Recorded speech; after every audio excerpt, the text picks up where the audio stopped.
Right, to Geordie Journos. You've seen the live. Now's the analysis. Now we've got the big guns, left and right. You've seen my waffle, so I'll come on to these guys. Major talking points from that today for me. It was Newcastle United are starting to make scoring Premier League goals look really, really easy, especially against the lower league teams. There's a little bit of those 20-minute, 30-minute clusters of goals that came so easily at times last season and a little bit the season previous are starting to flow again, and it looks a little bit more like Eddie Howe's Newcastle United, where it probably didn't at times during that injury period. Thoughts, lads? Yeah, really, really good. We went into this game travelling thinking Burnley, they've lost one of the last 8. Newcastle won 4 away games in the league all season. Okay, last weekend against Sheffield United was generally very good in the second half, but first half they were outplayed, and Burnley have had a bit more about them in recent weeks. So yeah, I thought it would be a difficult game, and I think for 15 minutes it absolutely was. Burnley were the better team. They created the chances, and basically until Newcastle scored, they were the better team, and then as soon as Newcastle did score, they didn't really look back. I think it was really good. Jordan, I don't know if you agree. Quickly, if anybody heard that, we've actually got mics now. We've got a lovely mic, and you might have heard the bloke bringing the shutters down over there in the main stand at Turf Moor. Jordan, I think it can't be understated, in my opinion, how big a result this was. Burnley, lives on the line, something to fight for. Beat Newcastle United, who put them down the last time they got relegated. Beat them today and you get out of the bottom 3. Loads to play for. Newcastle United, still a lot to fight for on the European front, but it felt like lives on the line. They've came here and with a swagger, they've just swatted away Burnley. Given it, we've had 7 days where Chelsea have done one no favours in clawing that gap back to 2 points before today. It's gone back up to 5, and I feel like Newcastle United have just thrown the ball back in their court. I was going to use that. Go on, you'll say it better than me anyway. No, it was your term.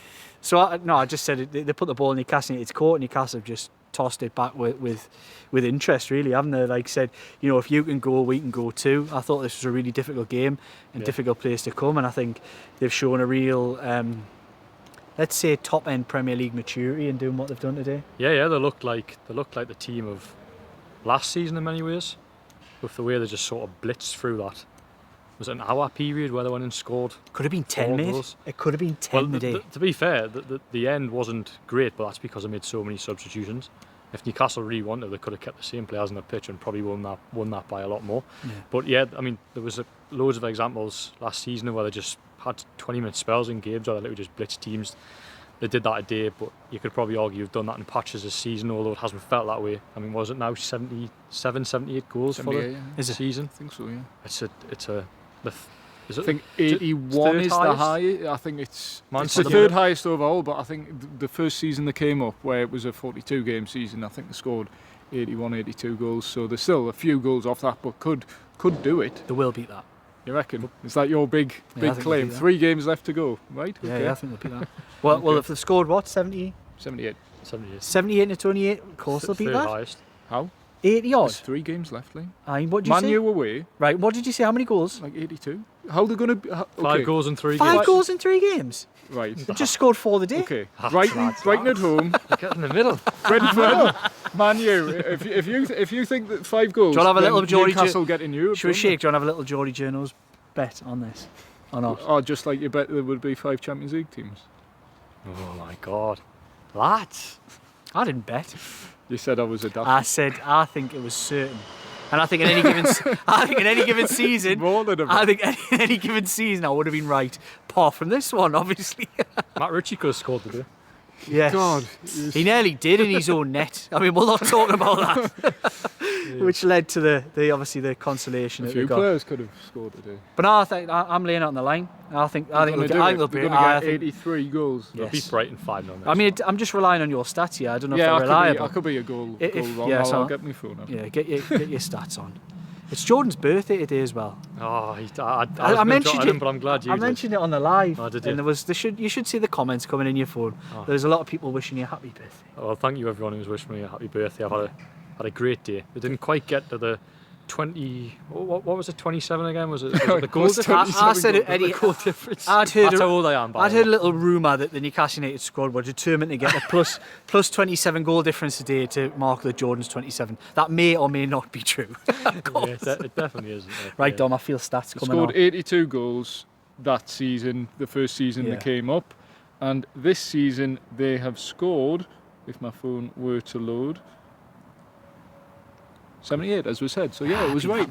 They'll 5 beat more that. goals. 5 more goals. Yes, they'll get I more. think they'll get 5 goals between now and then. I think they might go and get another 3 or 4 against Brighton next week. Honestly, Oh, I really do. possibly. I'm not saying they'll go to Old Trafford and score many, or Brentford. You just don't know how that'll go on the last I day. mean, but- form would suggest they probably would score around that mark based on the scoring ratio this season.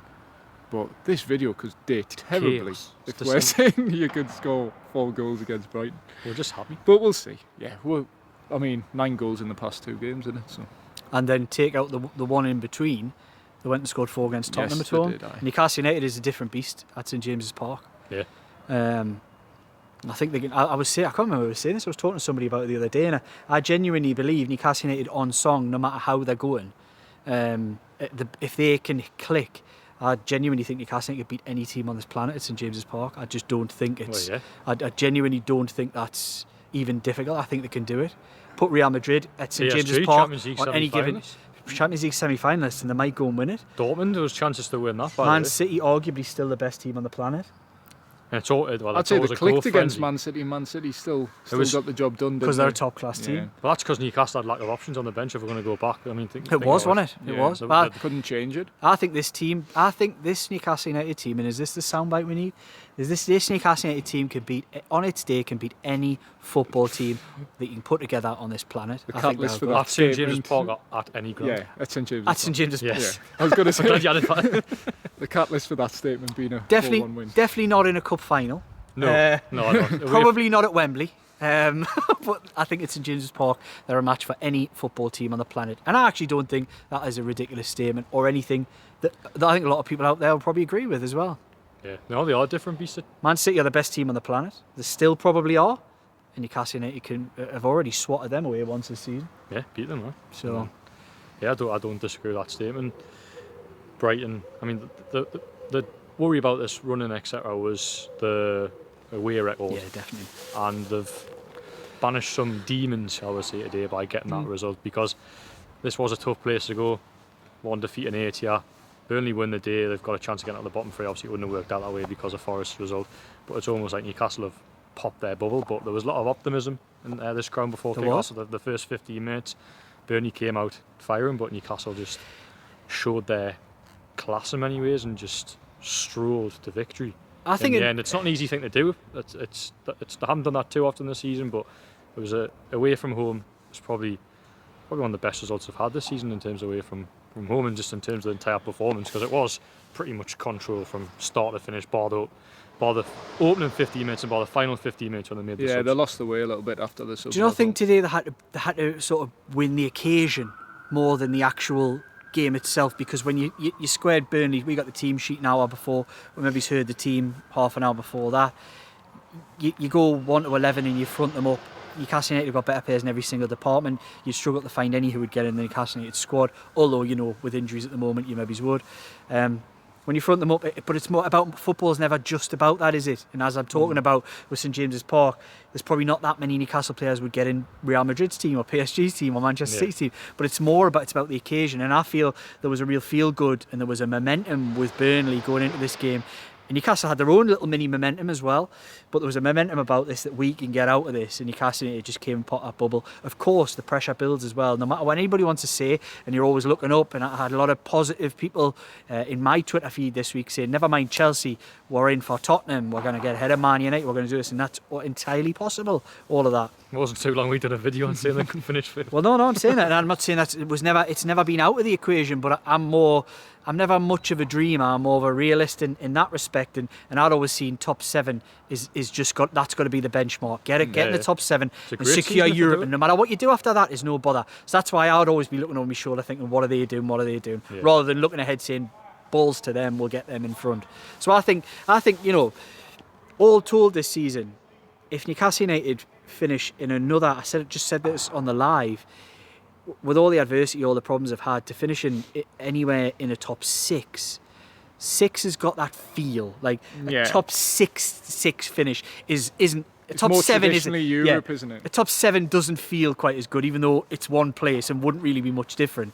If they were to do a top 6 and what comes with that and the feel that gets to top 6, to have done that 2 years in the bounce with all the adversity and all the problems they've had and the extra games and dealing with European football, a return after so long, and a relatively inexperienced manager at this level, a really inexperienced manager dealing at this level in Eddie Howe in terms of the level of playing in European football, because he's never done that in his career as a footballer or as I don't think so. No, he didn't, did he? No, definitely not. I didn't know. I'm just thinking Portsmouth. You never know, do you? Yeah. I don't think he did, no. As a player or as a manager, dealing with total unknowns, adaptations, I think finishing in top 6 isn't as good as a 4th place last season, but in many ways feels more remarkable. Well, you think if they go and get European finish and they've had so many lessons from the season that can be learned, this season can be a blessing in disguise, because let's not be on the bush. There's been some very low moments this season, and it's felt no filter here, it's felt grim at times, to be honest. Some of the results they've had, and there's so many injuries, etc. But if they can get that European place, and as I say, they've got those lessons, then they can be a real beast going forward. But do you know what I think give them a boost today? The return of Joe Linton. So we'll have to talk about it. So the key talking points, I think, today, and again we'll come on to all of this, I'm sure, is the presence of Nick Pope being on that bench and just him being there, and Joe Linton coming on into the game, Almiron to a lesser extent, and just bringing that boost to the team, the crowd, you could feel it here. And then, of course, Callum Wilson really turning up at the party. Yeah. I think that's a huge thing, and I know Eddie Howe had a lot to say about that after the game as well. Yeah. Should we address that one? We'll just do Joe Linton. You could feel it when he came on the park, couldn't you? Yeah. It was like fans singing his name and cheering.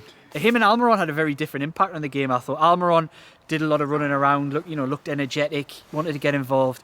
Joe Linton, from the minute he came on, was straight away, I want to get into tackle, I want to get into that tackle. He brought his physicality straight away. That's what you had that little bit of chemistry with Bruno as well, and they were putting on a show for the 2 other halves who were in the I know, yeah, they were. in the away end here at Turf Moor. But I thought Joe Linton was a real boost today, and I think they're going to need that physicality and that bolstering of a midfield against Brighton, who will bring a totally different set of problems to what a Burnley did here today.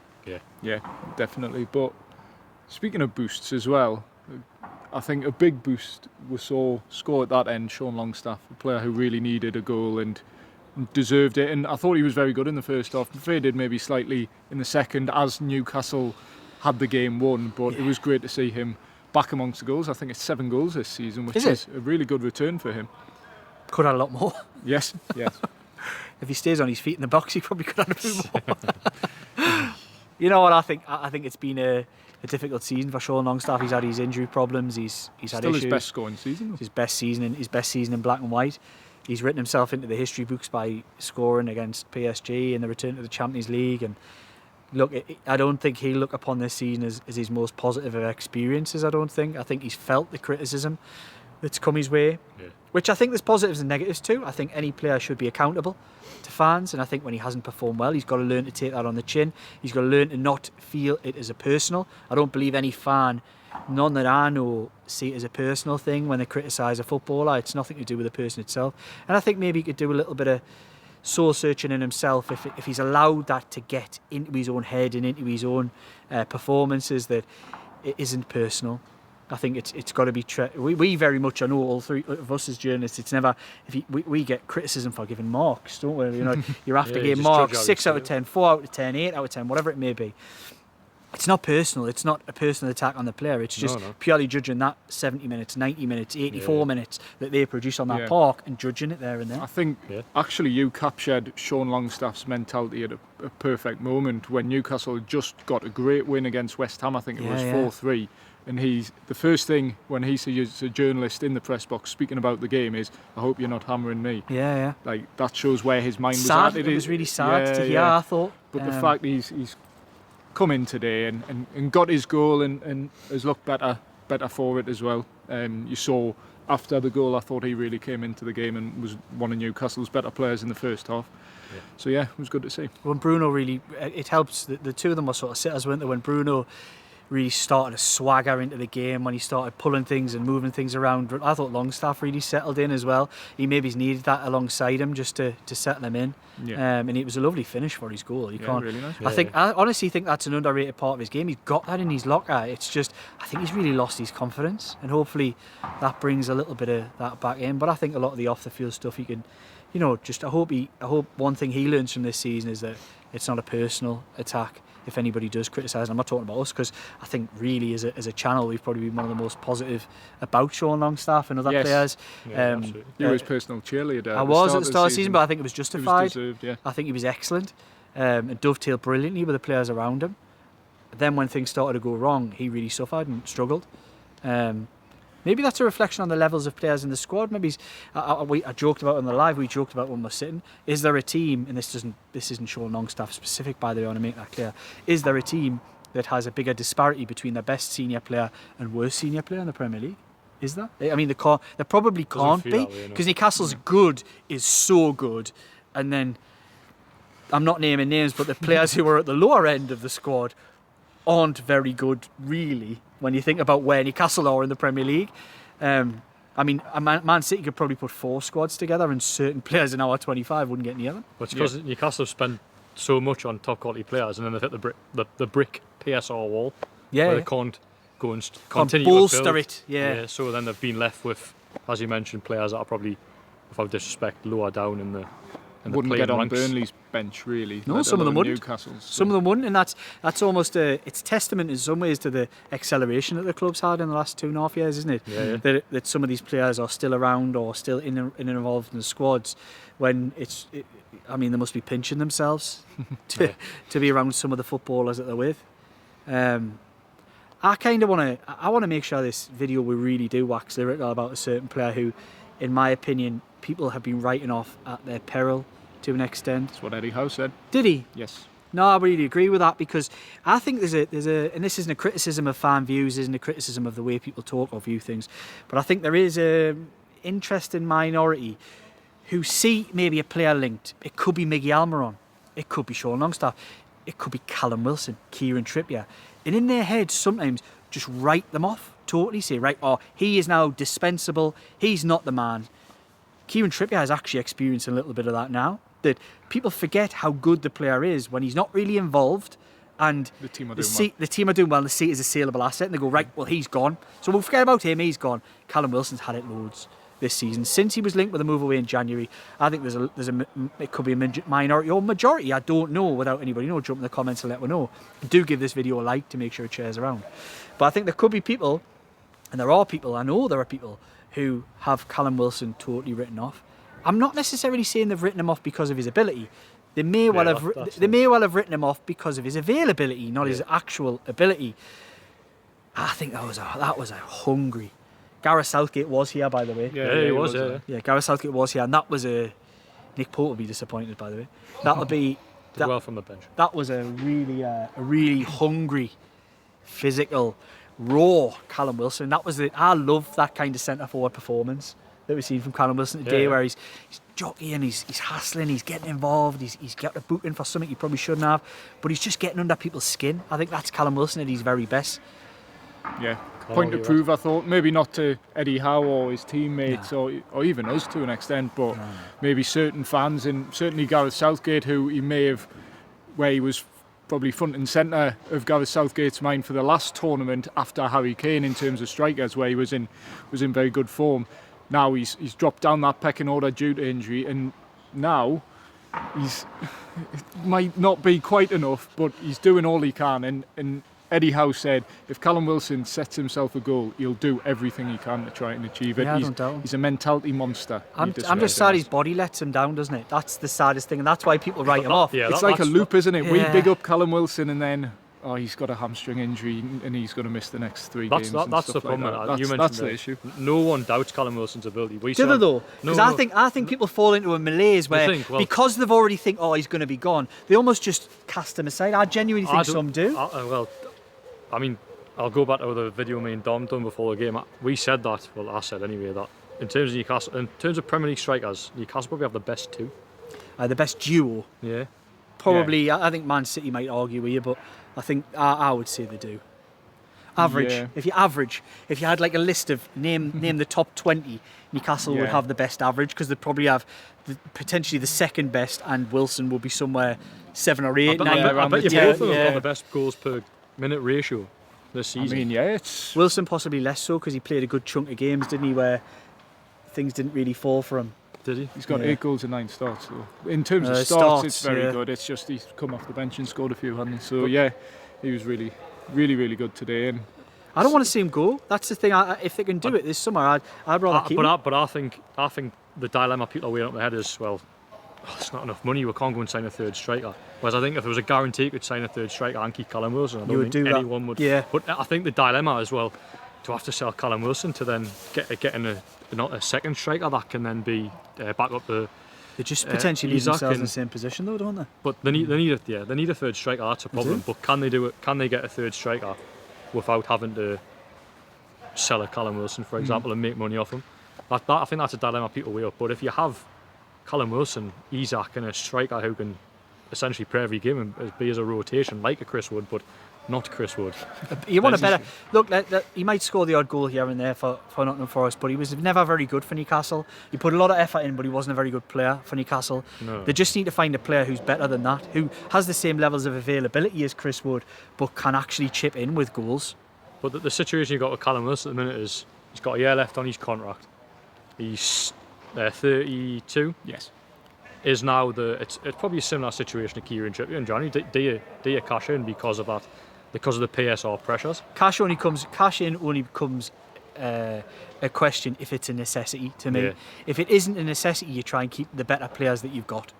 If it's a necessity that they have to sell certain players to then strengthen in the manner that they want, then fair enough. You're going to have some tough conversations. Then, like I think we mentioned on the last video, there's probably only 3 untouchables. Yeah. There's probably 4 or 5 after that who won't go, and the club wouldn't be keen for anybody to be even sniffing around.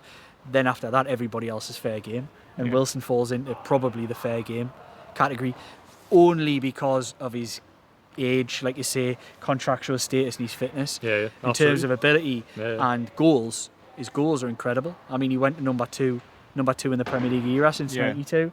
47 I mean, goals. we're talking about 30 odd years now. He's the second best striker Newcastle have had, and that's not just. We're not talking about, and this is no disrespect, it maybe is.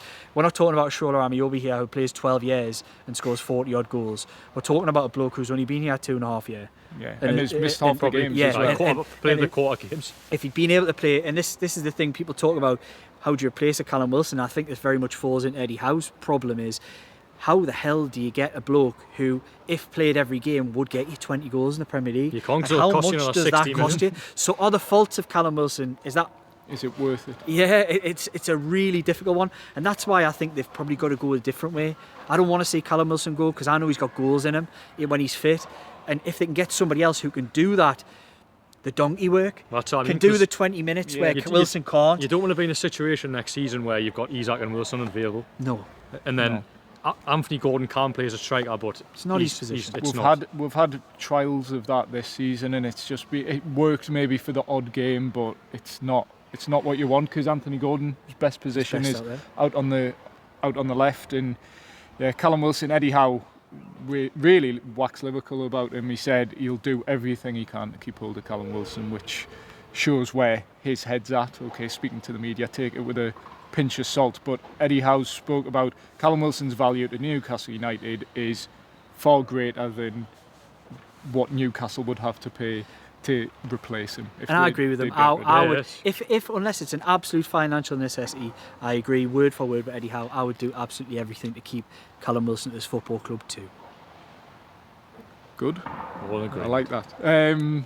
Anything else you want to talk about? Because that was a really good ending point, and then I went, No, I think I'm fed up with talking. I want to hear you. I'll probably get wrong for this. I was getting the comments where people were like, let them have a word in edgeways. I know. I think it's been a when you're on a debate. roll, Liam, it's hard Oh, to God, stop I'm you. sorry. Aye. I'm sorry. I'm just a waffle. No, but one question I asked, because I was interested to know, because Callum Wilson probably felt a little bit unloved is probably too harsh a word, but he picks up the ball for the penalty, Yeah. and then gets, I think Sean Longstaff was His it, Longstaff give him the. takes it off him. Alexander Isak steps up to take it, misses, scores a minute later, to be fair, his 20th goal of the season in the Premier League, which is another great return. First player Yeah, we since got- Shearer to do that. We got totally thrown by the BBC before the game, didn't we? Like, weird. When they Well- were like, there's only been 5 players scored top flight, Oh yeah, 20 top goals for flight, Newcastle in the top flight. I was like, disrespectful. there's probably 5 before the Second World War. Yeah. It's like, and then it was, of course, the old one, the Premier League. Yes, that's Football what it didn't was. exist before Can you name the 92? 5?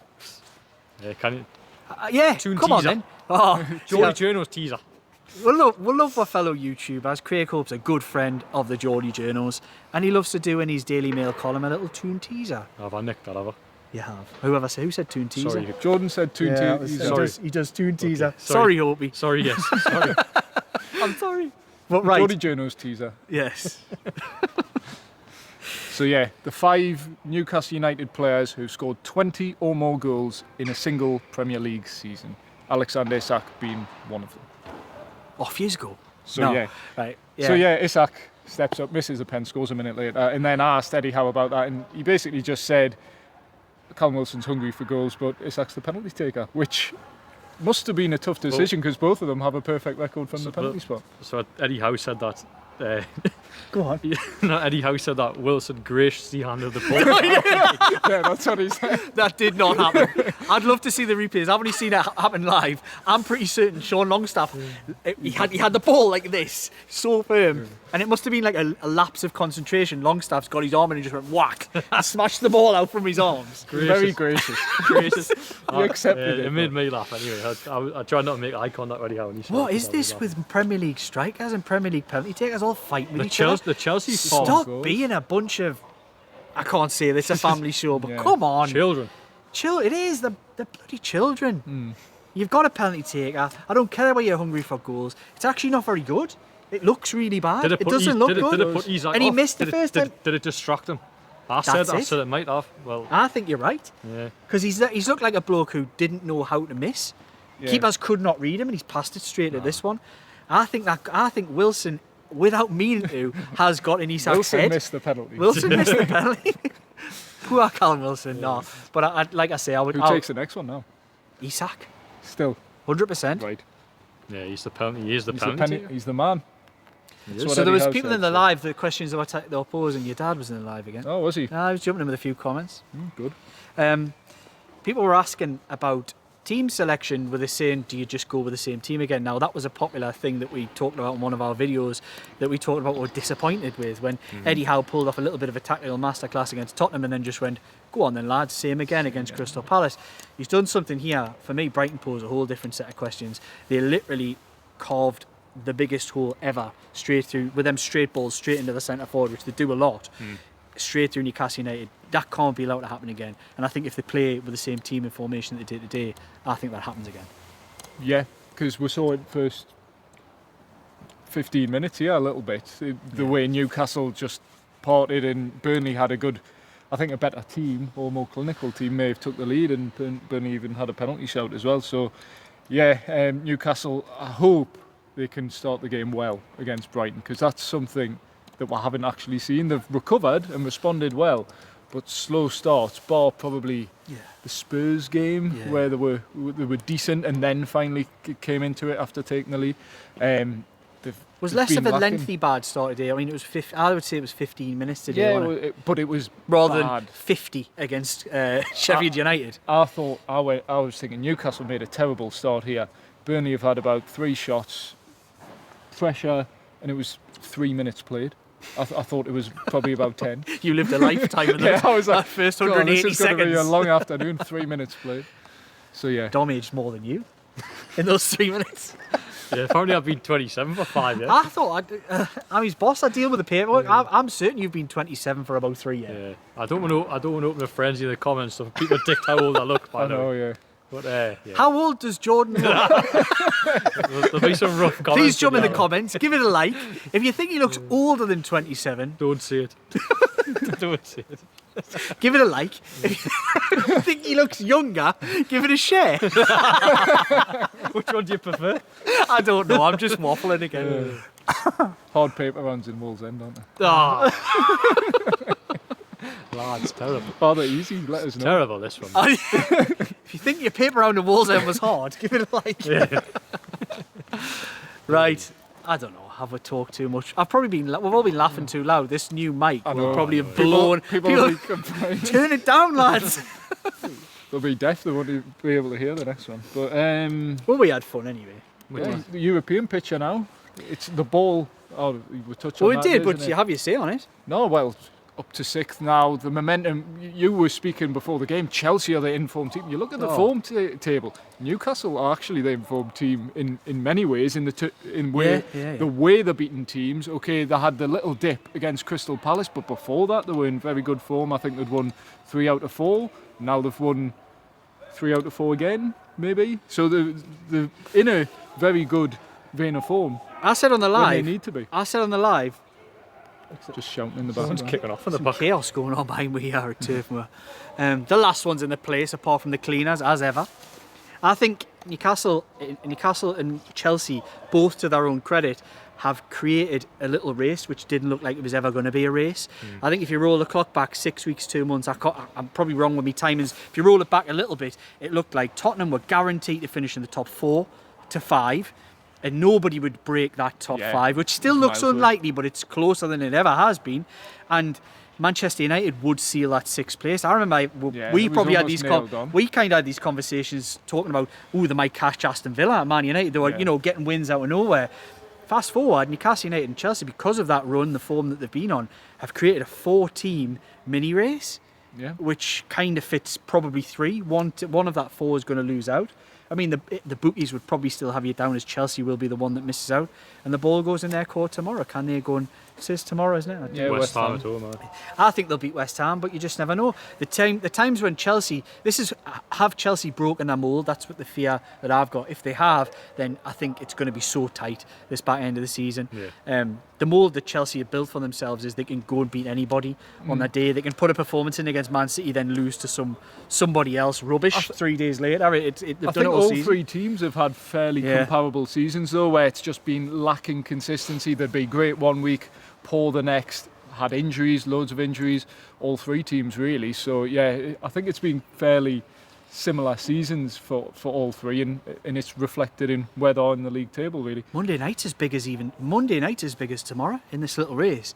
Because if Well, yeah. Manchester United slip up at Crystal Palace, Which is feasible. Newcastle Unless still got they to play win, them. yeah. They haven't got the easiest of fixtures. Well, Man, you've got Chelsea- Brighton away on the final day. Chelsea and which Newcastle could catch them That's and what I drop mean. Man United out altogether. But that's what I mean. It could be Man United that drop out of the race, and And then then it, we hope we don't. We then hope we don't win the FA Cup. becomes a factor. Well, it depends where you finish. If you then go and finish 5th or 6th, it doesn't make Yeah, any it's difference. fine. Well, if you're 6, But if you You're come 6th, but you 7th, would go in the Conference League finishing 6th. yeah, yeah.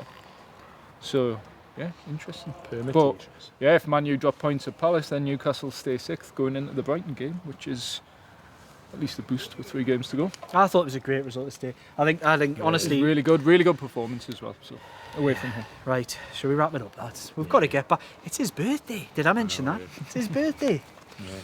We want to go for a pint.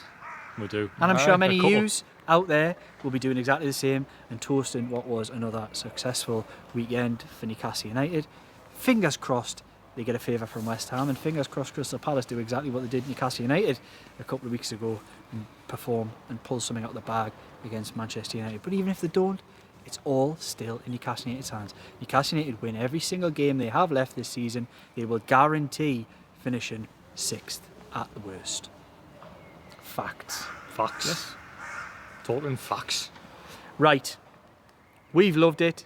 Hope you've enjoyed it too. Hope the mic didn't cause any problems. Let me know. You love giving us sound feedback. Please don't. Please let me If know. it's bad, please don't. There was a bit of crack in the live about, where's the mic? You've got the mic. I Is the told mic? you. No, they weren't complaining. They were just Oh, saying, right, have you got okay. the mic? Like, Oh, oh, right. you got the mic today?